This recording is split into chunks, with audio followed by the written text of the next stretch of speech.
It's the middle of the day, I completely understand, but I just had a really harrowing experience at work.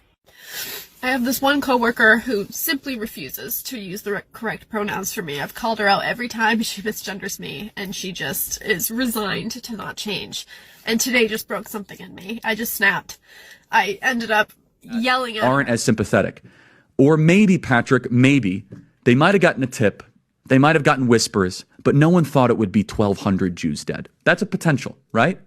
Everything that has happened in the past week, I am convinced, and I mean this too, I am convinced that Gen Z just would not survive the next conflict, or at least good portions of Gen Z. And of course, we're going to be talking about, well, let's just put it this way here. This is going to be the last time that I talk about this conflict for a while until we get a bit of a resolution, seeing how it is that there's actually a flood that occurred this past weekend that's actually going to delay the assault a couple of extra days going into that little strip. And of course, I've been talking about this issue pretty much the entire week. Of course, that rather being last week, I chose to take Sunday off because once again, things got jumbled up with those takes, of course, about the Roman Empire. Of course, why is people making comparisons to the U.S. to that? Those type of videos will be coming out this week, so make sure you guys stick around for them. More than likely, it's going to be on Wednesday. I'm going to let some more stories kind of accumulate first before I decide to actually start releasing this, or I may spread them out over the week. So make sure you guys stick around for that. But I got to look at this entire situation, and I'm looking online at just about everything, and I think to myself, people really and truly don't have a full-blown knowledge of anything that's going on. They automatically react. They automatically assume that this right here is what it is, and of course, you find out 2 or 3 days later, that's not exactly what occurred. Now, you guys saw something at the very beginning. It was a small bit of a girl who decided to have a meltdown because somebody decided to misgender her. Don't worry, we'll play the full clip here soon. But there's also this little bit that came from Charlie Kirk on the Pat David podcast, who, by the way, he was asking the right questions. It was actually a pretty good episode, and there's a lot to go into. Not to mention the fact there's another take from Bill Maher that completely went over everybody's head that I don't think anybody actually was paying attention to. But, of course, it kind of sums up the whole, it sums up the meat of the entire argument of what's going on over in the Middle East. So, with that right there being said, let's just go ahead and kind of dive into this. So, why is it that this nation... or why is it this nation's youth will not be able to survive?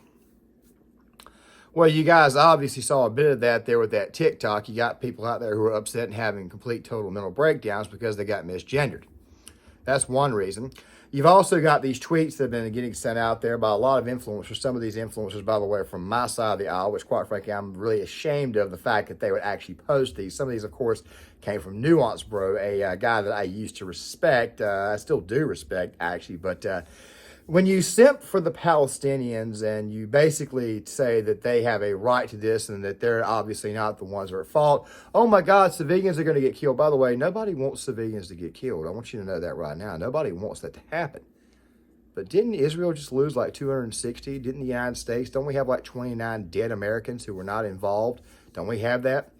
You see, the reason why I'm bringing this up is because these people automatically assume that it's okay for these people to hit somebody in the face 20 times and expect the other person not to fight back.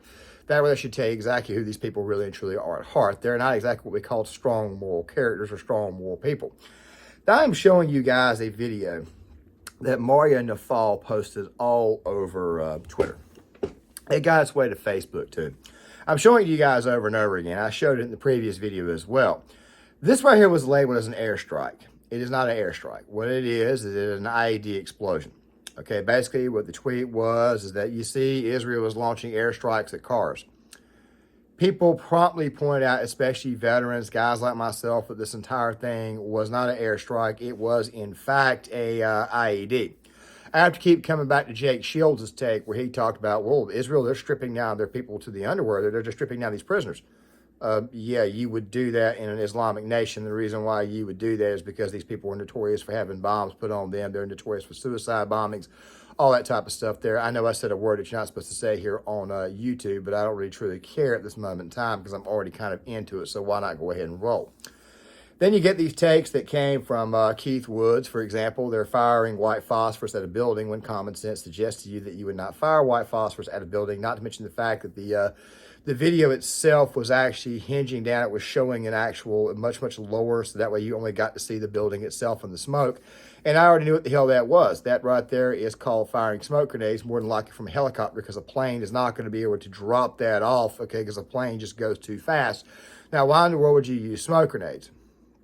you would use smoke grenades to screen your movement. I mean, obviously the Palestinians there, obviously the Hamas fighters can hear the chopper, but they can't see it, which tells me that more than likely they've decided to switch over to RPGs, which is actually the weapon of choice that they would have for taking out helicopters. And you would then immediately switch to thermals right after you threw smoke at the area. So no, white phosphorus is not what's being used, even though the United Nations is saying that it is. Let's just go ahead and be honest. We don't exactly have the best data in the world, but anybody with eyes that can see, anybody who has any experience when it comes to grenades and stuff like that would tell you that you would not throw white phosphorus at a structure. You would throw white phosphorus at an area that has some form of vegetation, preferably with troops in it. By the way, white phosphorus, while extremely deadly, is designed more to be a shock weapon. The idea, of course, is to shock the literal hell out of very, very green troops, junior personnel. I think if these people actually got a bit of an education on this, their takes would not be so bad. Like I said in the previous video, and I spent a lot of time going after Bill Maher because I think that Bill Maher is waking up to the reality of what he actually created. He actually made a point here that I think the vast majority of Americans already know, especially when they approach this topic of Israel. And of course, I talked about the left's problem, and how it is that a lot of people are waking up to find out that, yeah, the left has always been anti-Israel, always been anti-Christianity. They've always been extremely intolerant, okay? That's just the way things are. And then Bill Maher comes out here and says exactly what all of us really and truly think should have been said. Arabs living in that land should have their own country. Right. And they could, again, if they just did not act like a coiled snake. That was, they don't. Christian traitors. I'm glad we're including are we going to use this now. So this is the head of Hamas. The Arabs living in that land should have their own country. Right. And they could, again, if they just did not act like a coiled snake. That was, they don't. No. Should I read to you? This is the head of Hamas said, the entire planet will be under our law. There will be no more Jewish or Christian traitors. I'm glad we're including are we going to use in this now. So this is the head of Hamas. People continue to act like idiots. That is the reason why so many people are pounding the drum saying, go ahead and finish them off. Go ahead and go into to the Gaza Strip and go ahead and end them. That is the reason why people, I'm not saying it, I'm not advocating for it, even though I've made about 7 or 8 videos discussing this topic. That is why a lot of people are, in fact, saying go through with it and actually do it. That's why it is actually occurring. That's why so many people are so pro-Israel. They understand that regardless of the situation, Hamas, of course, has always been a bit of a headache. Matter of fact, I left a video in the description box of one of the previous videos. I'll leave it in the comment section. This time was a video that was made by Nick Crowley discussing America. I think it was called The Pioneers of Tomorrow, Tomorrow's Pioneers. It was a bit of a kids type show that was ran in Gaza at the time, or Palestine at the time that the entire conflict began to get hot. Basically indoctrinating children to become martyrs to hopefully kill Israelis. Now, I can already hear somebody in the comment section saying, but Israelis, they do indoctrination against those people in Palestine. They do this against Hamas. I'm not going to deny this, but then again, though, Hamas is in fact a terrorist group. One more thing that needs to be said to these idiots out there, and I'm going to say it one more time. These people who are out here simping for Palestine, simping for Hamas, they say that they're simping for the Palestinians, but they're really simping for Hamas. And I know this is the case because they're very, very ignorant. They don't seem to realize that, yeah, that's kind of the point here. That's kind of like their militant faction. That's kind of their military here. So I'm just going to go ahead and say it what it is. You're maybe unintentionally doing it, but you are in fact simping for Hamas, whether you know it or not. These people have been trying to overtake Israel for years. And at the same exact time, Israel has tried to give these people land. They've made several concessions to these people. And these people, of course, are extremely irrational, and they do not care. They want the entire nation itself. I mean, listen to some of this rhetoric. اللهم عليك بيهود شل أركانهم ودمر كيانهم اللهم مكننا من رقاب يهود اللهم مكننا من رقاب يهود فلقد اقترب يوم ذبحكم وصالكم والقضاء عليكم حتى لا يبقى يهودي ولا صهيوني على وجه هذه الأرض. عقيدتنا في قتالكم أننا سنبيدكم على بكرة أبيكم ولن نبقي حيث ثقفتموه ما فيش بنعرفش حدد وين ما بنستطيع أنت تستطيع أن تقول أننا وصلنا إلى حالة الردع والدفاع عن الأرض المحتلة. لما نتكلم ان احنا جيش القدس ونتكلم عن معركة الوعد الآخرة لا نتكلم فيها لأننا سنحرر أرضنا فقط، ولكن لأننا نؤمن بأن ما قاله نبينا محمد صلى الله عليه وسلم عندما قال زوى الله تعالى لي الدنيا وفي لفظ آخر الأرض فرأيت مشارقها ومغاربها وأن ملك أمتي سيبلغ ما زوي لي منها. أنه 510 مليون كيلومتر مربع وهي مساحة الكرة الأرضية سوف تعيش حالة لا ظلم فيها ولا قهر فيها ولا خيانة ولا صهيونية ولا مسيحية غادرة ولا قتل بهذه الحجم، هذه الجرائم التي ترتكب بحق الشعب الفلسطيني والشعب العربي في كل الدول العربية، سواء كانت في لبنان وسوريا وفي العراق وفي غيرها. I know Israeli children are being taught to not like those other people too, but I don't know if you guys know this or not, but Israel's kind of surrounded by enemies. Historically, Egypt has always been against them. Don't worry, we'll talk about Egypt here in a second. Egypt has always been historically against them. You've got Hezbollah, Lebanon. You've got it to the east, and you've also got Iraq. It's not exactly a friendly nation to Israel either. You've also pretty much Israel is just like this one place. It's like stuck in the middle. I know somebody's going to say you're sympathetic for Israel, but quite frankly, at this point in time, if you can't see that the country is surrounded by enemies, then you need to get your head checked. You need to get your eyes checked because obviously something's not right there. But of course, this right here also comes to the whole topic of being able to ask questions. And I've said before, you should be able to ask questions. My thing has always been, look, we already know that the truth is the first casualty of war. We already know this is a great big giant fog of war. We already know that Hamas has already attacked Israel. We already know that they did this and they're continuing to look to do so. We already know all of this. But here's the thing that needs to be said. And I keep on saying it over and over again. It's right now at this point in time, it's about who threw the first rock. And I get that. And there are some people out there who automatically come to the assessment that maybe Israel kind of bungled the intel. Well, I have not exactly not entertained that. I've been saying for a while that Egypt, of course, they're claiming that they gave Israel the intel itself to say, look, something is coming. They've done this before. And of course, there are right reasons to ask questions. Charlie Kirk, he went on the Patrick Bet David podcast sometime last week to have this conversation, roughly 2.5 minutes long. Make sure you guys listen all the way through because there's obviously going to be some more at the very, very end because we have to talk about the topic of Egypt. But I also need to explain to you guys the rationale, which is exactly where I'm going to end the video at the very, I guess you could say right on the 20-minute mark. But let's go ahead and watch this. Pay very close attention. I'll come back on the other end and just give you guys my take on it. Because like I said before, people do have a right to ask questions, but at the same time, I do think we need to wait until the fog of war is kind of cleared before we actually start looking at things, because when you are actually in a war, you don't have time to think about these things, and I don't think this current generation understands this. Did these guys not know this was taking place? So I've been to Israel many times. The whole country's a fortress. When I first heard this story, I still have the same gut instinct that I did initially. I find this very hard to believe.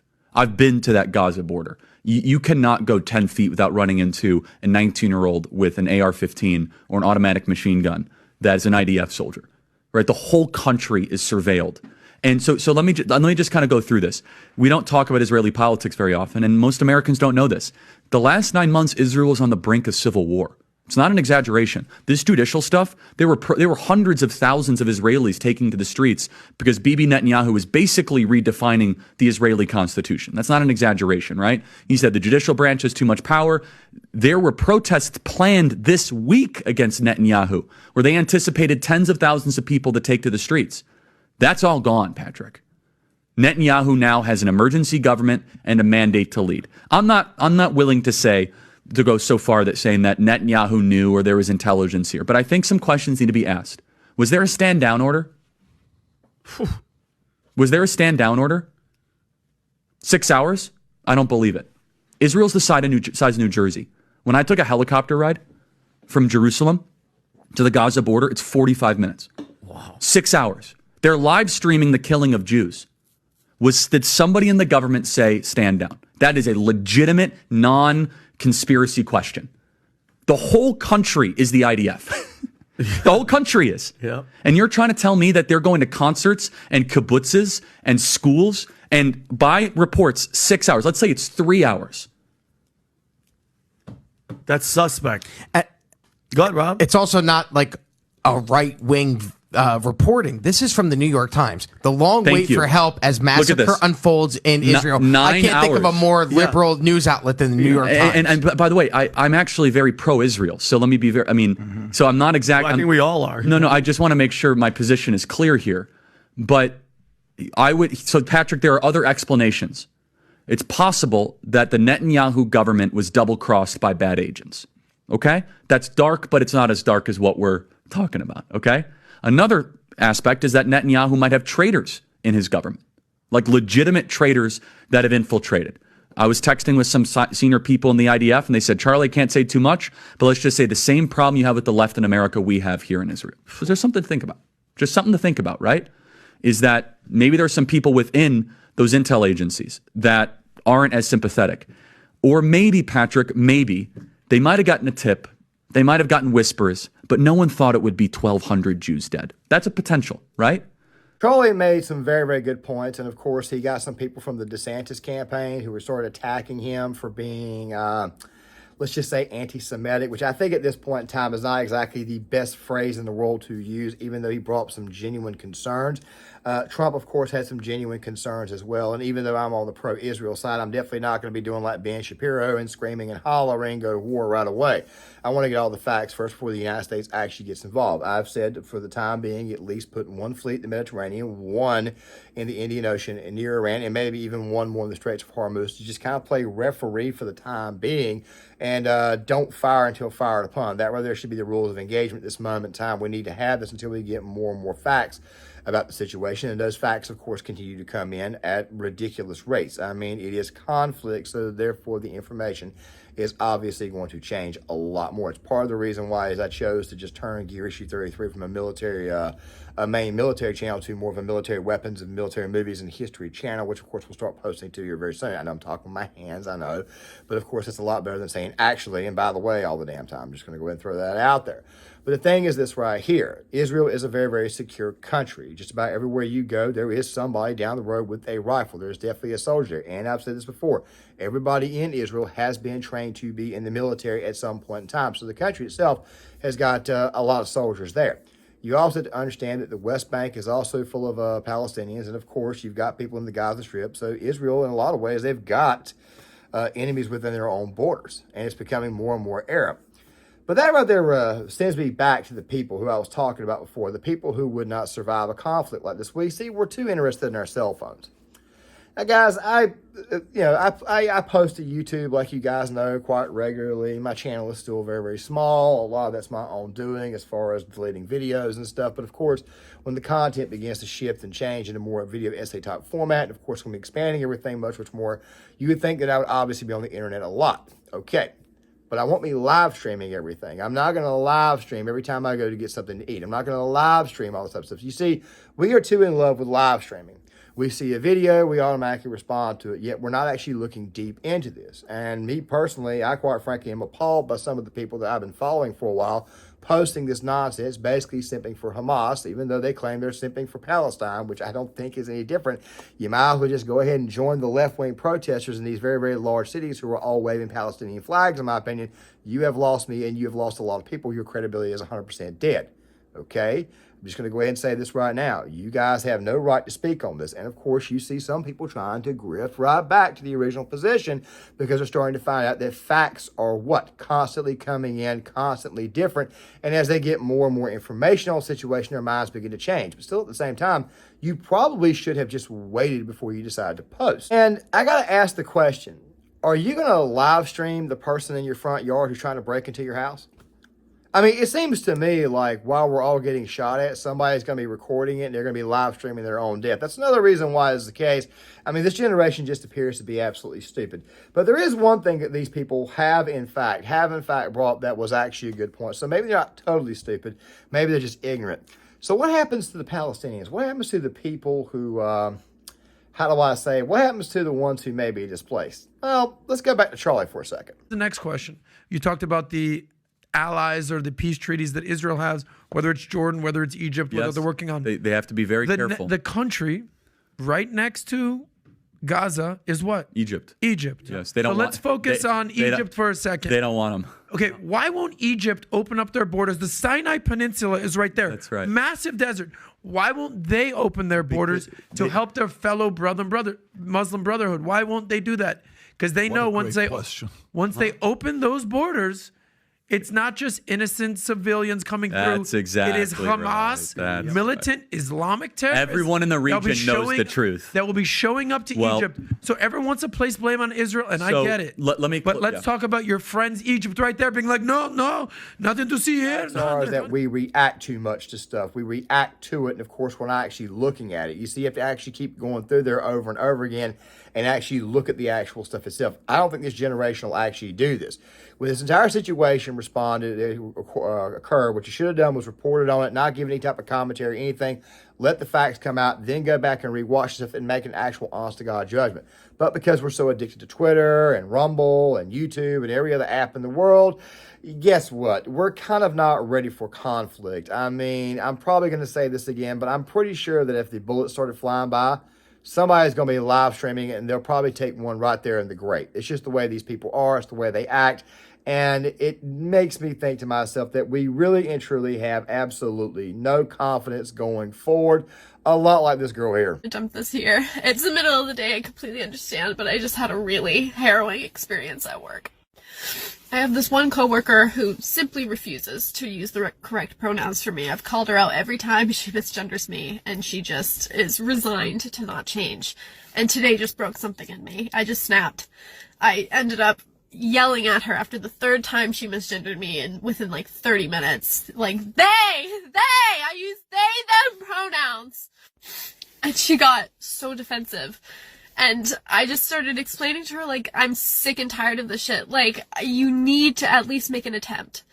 And she popped off, got upset, got defensive. What are you gonna do about it? And I just said, I'm gonna be really hurt and sad. Like, that's all I can do about it. And the worst part is that at that point, my boss, who claims to be so woke and like happy and joyous and making a safe, positive environment for everybody, gangs up on me with her and says, like, Carson, like, shut up. This is not the time for a political statement. And I was upset, rightfully so, but was trying to take such a level-headed approach to it of like, this is not a political statement. My identity is not a political statement. It's just my identity. All I'm asking you to do is respect that. And it really is within our own community that people have the most rampant transphobia. The coworker that refuses to use the correct pronouns for me claims to be bisexual, and she stands up and goes, when I came out as bisexual, everybody was mad at me. It's like, then why are you mad at the trans kid? Like, what? You want to inflict that same pain? Chick decided to live stream all of her problems. She chose to make a TikTok and put it out there. That's another reason why it is I don't have faith in this generation, because they don't know how to take criticism. This person right here literally is complaining that somebody misgendered her. It could always be a lot worse, hon. I just want you to know right now. And this right here is another reason why is I don't have faith in this generation. It is way, way, way too much online. But you know who I blame for this? I blame the parents, like always. It is. Egypt does not want these people either. Egypt does not want them. Iran does not want them. What the hell does that tell you? What does that tell you about the enemy that this nation is fighting? What does that tell you? Common sense, people. Common sense. Common sense. If the Egyptians don't want their brethren, what the hell does that tell you about it? Now, as far as where these people will go, I'm pretty sure that there is a spot that these people will go. I'm not liking it, but I'm pretty sure it is going to happen. Maybe Biden shouldn't have given $6 billion to Iran, which is exactly where I'm going to go ahead and end this video, because I want to go ahead and make one more point to the people out there who don't listen. And here's that point. There is a man, a minister that I listen to from time to time. I'm not going to tell you my entire minister's list, but of course I go to Chuck Missler mostly for lecture. Of course, I also typically tend to go to John Hagee, and when I don't go to church, because when I do go to church, it's a little bit rare. It's like roughly like once a month or whatnot. I tend not to go to a bigger church. I tend to go to church with family. It's a small church out in the middle of nowhere. Of course, the small church is where you get actual honest-to-God truth. Nothing performative, none of that type of stuff there. And of course, I still listen to Chuck Missler lectures, especially on prophecy, eschatology, and of course, some very interesting stuff. I advise you guys to go check it out, Corny House channel, and several others. But there's another man who used to be on the Christian Broadcast Network who used to do these ministries from Israel. You might remember his name is Perry Stone. Manifest. If there's anybody out there who knows a lot about Israel, it is him. And I'm going to be leaving this lecture in the description box. And I advise you guys run up to about the 36-minute mark because Israel has been attacked on several occasions when it comes to Hamas. What they like to do is they love to dig tunnels. They love to go up under there, go under the fence, go up under the border, and then they'll turn right back right after they attack Israel, and then they'll run it on their state TV, and they'll say, we killed half of Israel's military. We killed this, we killed that. Israel's been waiting for a very long time to annihilate these people, okay? They may have just gotten their opportunity, so maybe it might be right to consider the fact that maybe they might have gotten the intel wrong on this, but still at the exact same time, if you people who love to react to things, you would have actually known that if you actually researched the area, if you researched all the bombings, then you would know that maybe it's possible that the way Netanyahu is looking at this is saying this is our chance. This is our chance to take care of this problem. I'm not advocating for it. I'm just simply calling it like it is and just telling you what may actually happen. And this generation right here is too dumb to not actually go through and look at things because they've gotten so anti-religious to where they don't want to listen to a minister who goes there and gets the actual information. Fact of the matter is that Israel had been waiting for Hamas to strike them again so then they could actually go in. That right there is the actual truth of the situation. It's a great big giant headache, and Bill Maher hit the nail on the head. If these people would learn to act right, then maybe, just maybe, Israel would not be cutting off the tunnels right now, cutting off their food and water, of which, by the way, they are reliant of. And none of this would have actually happened. But once again, though, we live in a world full of dumbasses. Guys, John Claymore here. If you guys like this content, please hit the like button, subscribe, share the video, sound off in the comment section, and I'll see you guys later.